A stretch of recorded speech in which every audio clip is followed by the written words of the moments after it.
Hi, everybody. Welcome to Frankie's birthday party.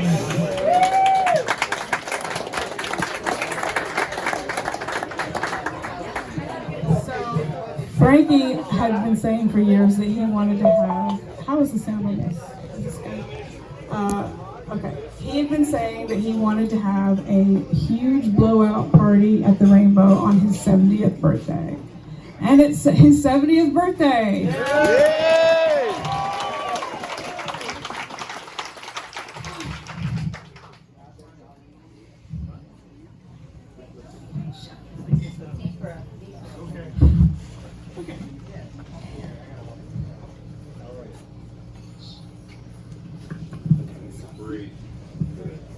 All right, well, as you know, he had a long storied history with this restaurant. From the 70s till recently, for his whole life, and this is a special place for him. And I am going to play a video in a bit that I'll let him tell you, and you need to pay attention or you will not understand all the gifts in your gift bag. So just so you know, it's kind of like a test. So I want to give a special shout out to the crew who made the statue, Global Effects.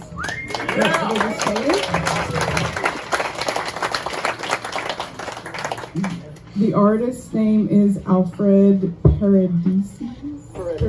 Oh, I said it right. Woo!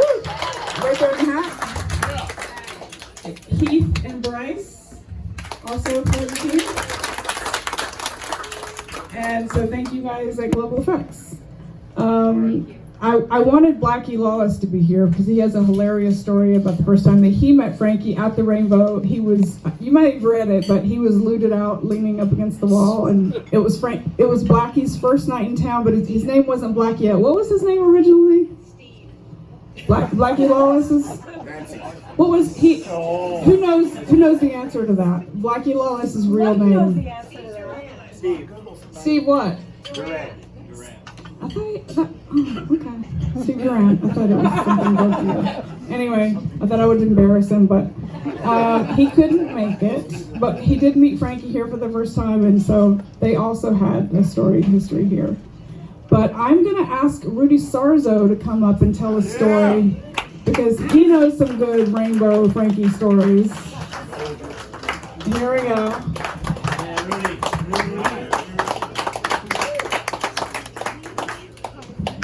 Oh, yeah. Oh, it's a karaoke machine. Okay. How you guys doing? I'm going to give you some bullet points so you get a reference of my friendship with Frankie, which started 49 years ago. Actually, next year is going to be 50, on my birthday in 1972, on November 18. Happy birthday! Yeah, thank you. Okay, so 1972, we met. And we started playing together, and I mean, there's a lot of stories. I really don't have the time, to tell you everything. But I will tell you this: we were in Florida, in Fort Lauderdale, and this is in 72, 73. This is when disco came in, and we were trying to play rock and roll in Florida, which was, kind of like next to New York. It was like the big disco world down there. So as a matter of fact, at one point, Frankie, because, whether disco was big or not, he was a huge James Brown fan.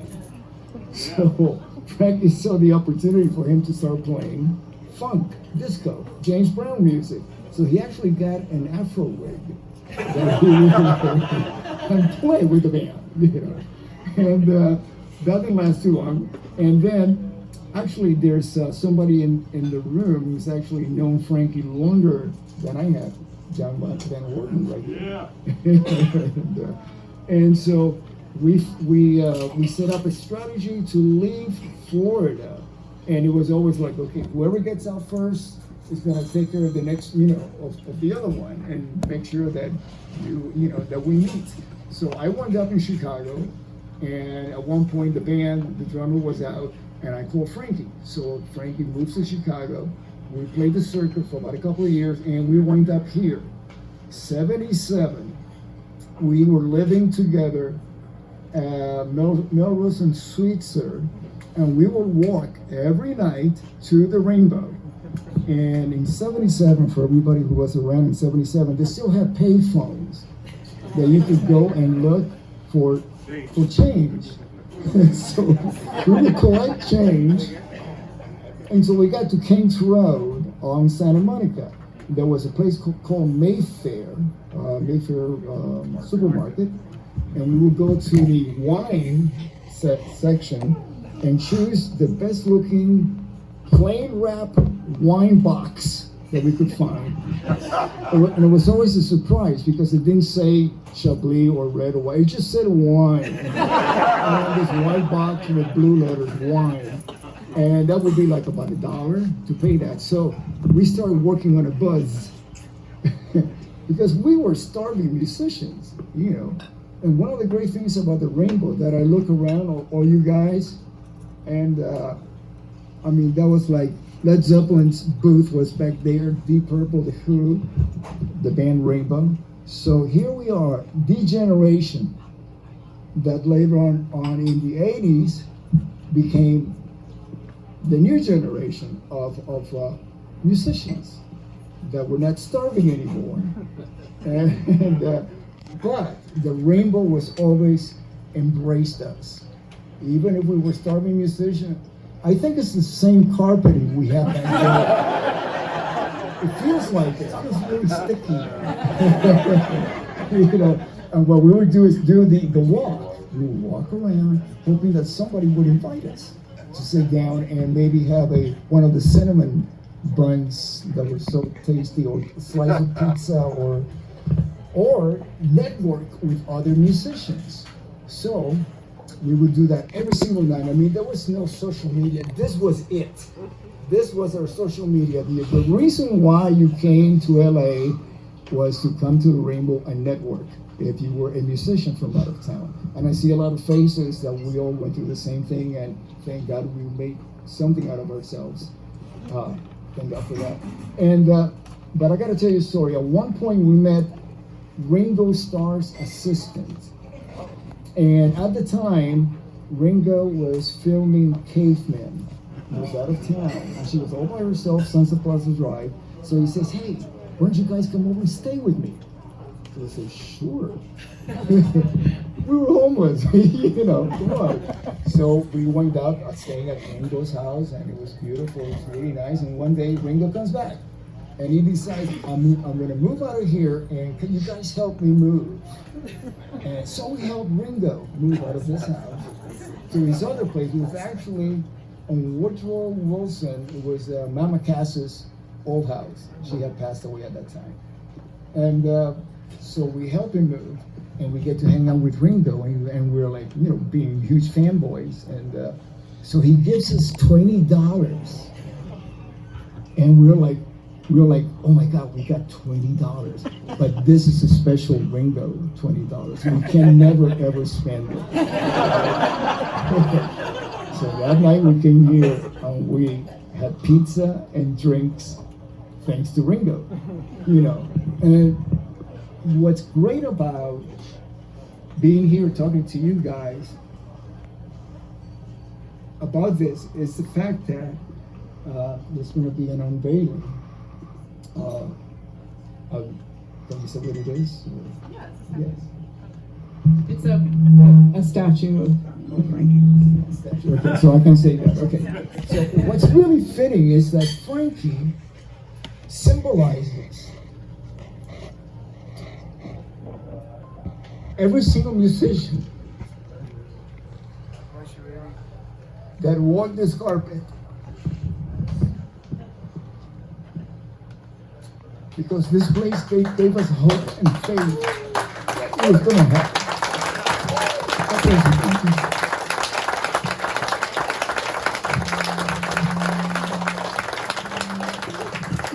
Thank you, Rudy.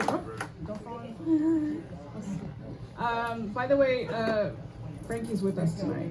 Just so you know, his urn is at the table. So he's here. I'm not leaving him here. He's coming home. He's here tonight. So I think I'm gonna set up the video now. James, are you ready to play it? Okay. Remember, pay attention.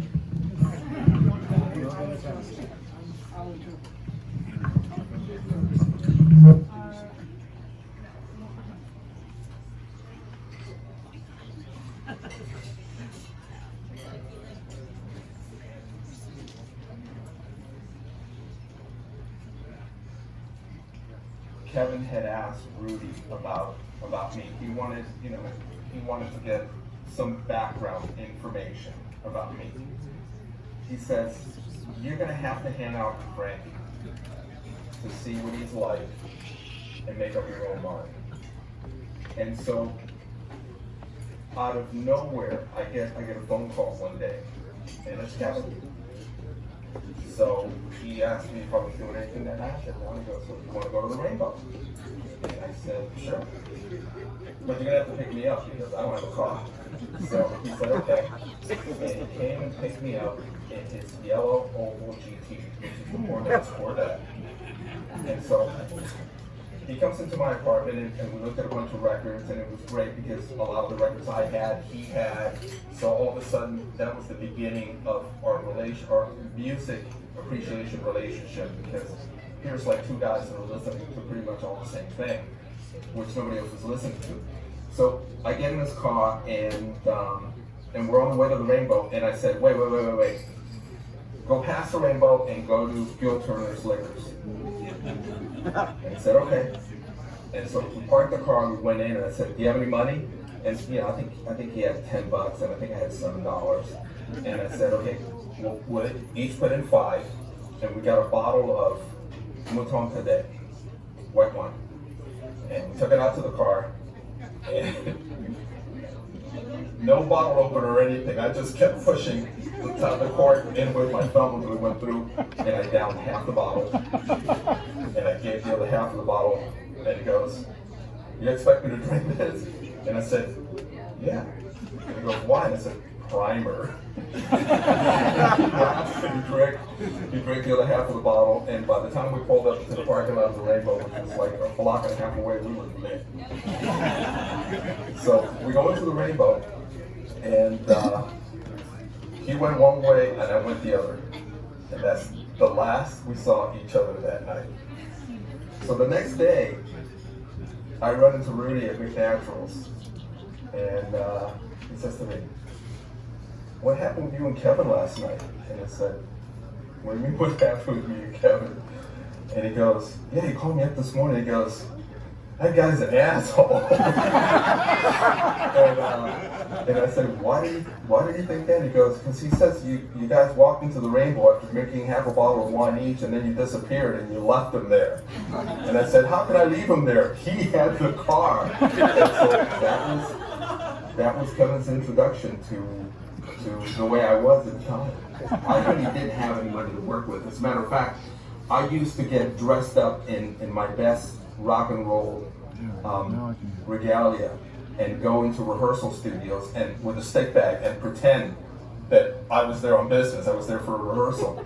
And my only purpose was to go through the rehearsal studio's garbage cans and take out drum heads that somebody else might have thrown away because they were definitely better than what was on my kit. That's how broke. That was that reality. So I go to the Rainbow because it was walking. I was living in West Hollywood at the time, and it was walking distance from the apartment I was at, but no money. So I would dress the part of the rock star so that I could actually get in and not be ignored. But then I had no money. So how I fed myself is, there'd be people with money, mostly musicians who were successful, and they had the pizza sitting, and I would just, I would scan the room, and when I saw that somebody was paying attention to the girl that were chatting up, I'd walk by and just take a slice of pizza. So you have to wash the pizza down with something. So the next table I was paying attention, and vodka Collins. The next table was Bloody Mary, and the next table was something else, and I made the rounds until I was satisfied. And Michael at the Rainbow still are in a way my saints, because here I am, a nobody, who's walking around basically a troublemaker because I'm stealing people's food and drinks. And Michael kind of turned the blind eye to it. You know, I don't know why, because I've seen him throw so many people out for the same thing, but for some reason he didn't do it to me. And then Tony, who's a good Italian boy, he would invite me into the kitchen and feed me. And it was really great because he has this little booth, just 2 chairs, his and mine. And he would invite me, and then after a while he would call me up and says, "Hey, I'm gonna make pasta fagioli, so if you want to come down tonight, I'll feed you." And it was an incredible act of kindness, something I've never forgotten, because I meant nothing. I looked the part, but I meant nothing. And they took this almost fatherly kind of affection for me, which I still hold dear.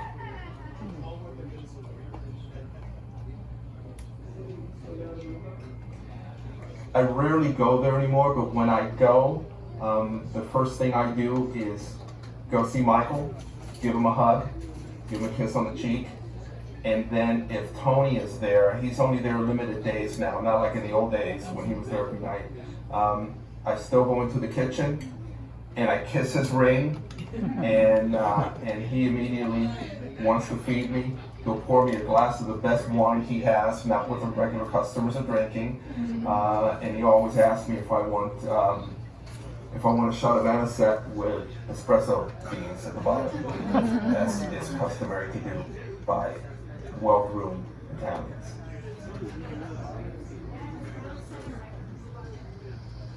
I actually got a little misty thinking about it because it was.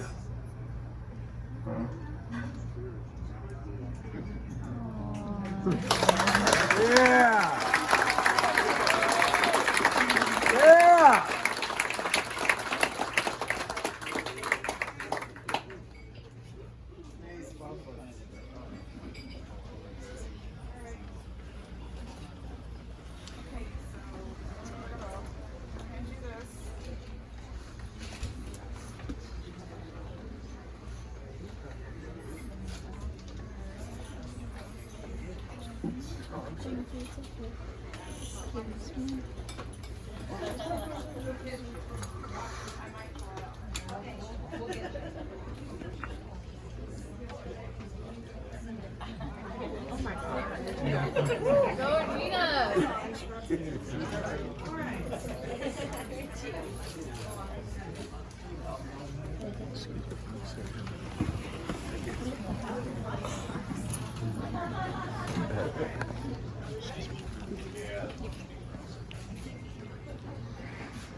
We're short. You can...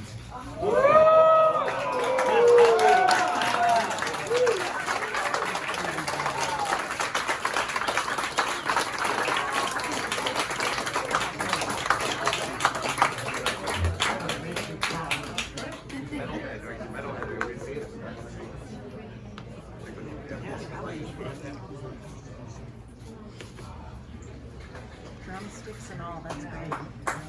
Yeah. All right.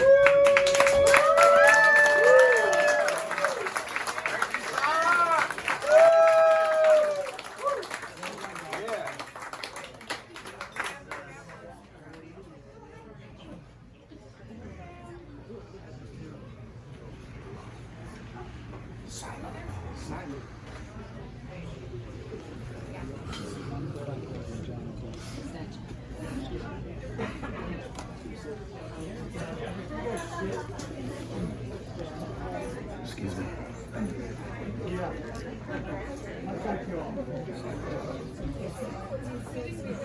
No, well, maybe on the booth. But yeah, you have to move around. Well, if you got one other difference, Rudy. Alex?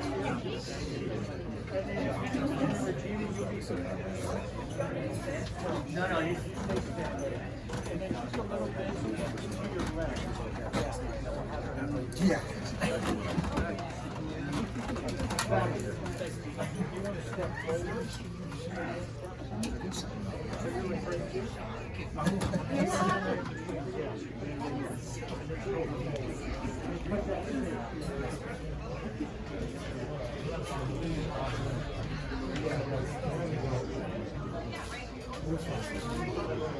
It's a thing.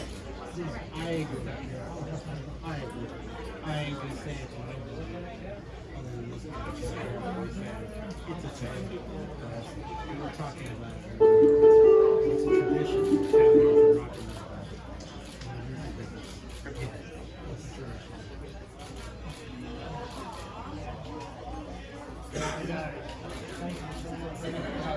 You don't like this.